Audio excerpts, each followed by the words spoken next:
सुनिए, ये साधारण आवाज नहीं है, ये है वो धुन जिसने एक देश को जोड़ा है, जिसने कभी गांव गांव तक साक्षरता पहुंचाई तो कभी आजादी के गूंज को हर दिल तक पहुंचाया। आज राष्ट्रीय प्रसारण दिवस है, एक ऐसा दिन जो हमें उस युग की याद दिलाता है जब रेडियो केवल एक यंत्र नहीं बल्कि एक क्रांति था। नमस्कार, मैं अमित कुमार और आप देख रहे हैं दी कंक्लूसिव इंडियन।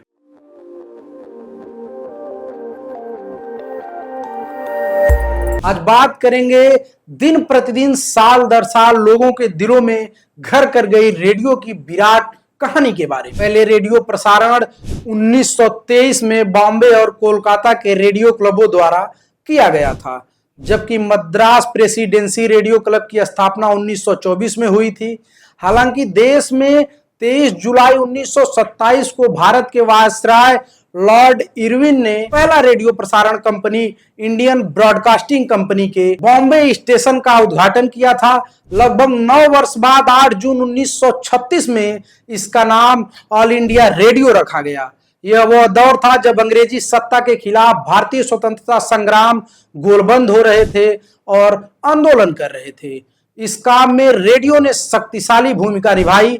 स्वतंत्रता प्राप्ति के बाद इसकी भूमिका खबरों की सूचना के साथ ग्रामीण इलाकों में साक्षरता, स्वास्थ्य संबंधी सूचनाएं और कृषि ज्ञान को बढ़ावा देने में बड़ी भूमिका निभाने लगी। देश को आजादी मिलने के समय भारत में 6 रेडियो स्टेशन थे: दिल्ली, बॉम्बे, मद्रास, कलकत्ता, लखनऊ और तिरुचिरापल्ली। जबकि पाकिस्तान में 3 रेडियो स्टेशन थे। भारत में लगभग 2,75,000 रेडियो सेट हुआ करते थे। वर्ष 1956 में रेडियो के राष्ट्रीय प्रसारण के लिए इसका नाम बदलकर आकाशवाणी रखा गया। अगले साल इसकी सेवा में मनोरंजन का एक नया आयाम जुड़ गया, जिसके चलते रेडियो ने लोकप्रियता का नया शिखर छुआ।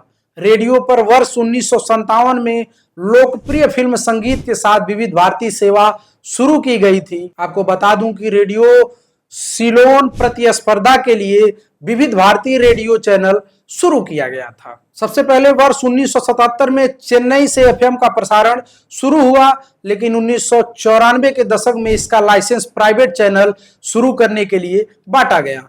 आकाशवाणी ने 1990 में आंध्र प्रदेश के वारंगल में अपना 100वां रेडियो स्टेशन चालू किया।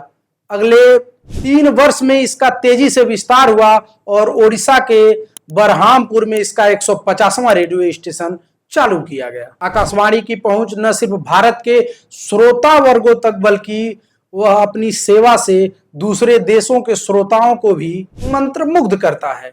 आकाशवाणी से प्रतिदिन 100 से अधिक देशों में अपनी सेवाएं प्रसारित होती हैं।